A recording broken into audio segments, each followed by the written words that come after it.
ఏమైంది? బట్టలు సర్దుకొని కూర్చొని ఉన్నారు. సార్ ఇంక మీదట మీ ఇంట్లో నేను పని చేయలేను, నేను వెళ్తాను సార్. పనెందుకు వదిలేసి వెళ్తున్నారు? ఏమైందండి? మీ పిల్లలు అడిగే ప్రశ్నలకి నేను జవాబు చెప్పలేకపోతున్నాను. అలా ఏం అడిగినారు మిమ్మల్ని? అది అంకుల్, ఏమ్మా?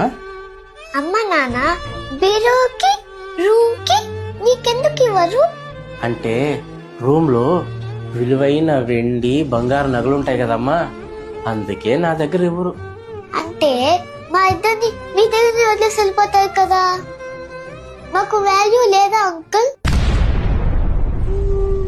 అంకుల్, మా అమ్మ నాన్న మార్నింగ్ లేసి పనికి వెళ్ళిపోతారు, మళ్ళీ ఈవినింగ్ వచ్చి పనుకునేస్తారు.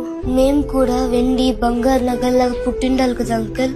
అప్పుడు మమ్మల్ని బాగా ప్రేమించే వాళ్ళు, జాగ్రత్తగా చూసుకునే వాళ్ళు. సార్ మీ పిల్లలకు కావాల్సింది మీరు సంపాదించే డబ్బు మాత్రమే కాదు సార్, మీ ప్రేమ, ఆప్యాయత, సమయం ఇవన్నీ ఇవ్వండి సార్. లేదంటే భవిష్యత్తులో వాళ్ళు కూడా మిమ్మల్ని వదిలేసి వెళ్ళిపోతారు.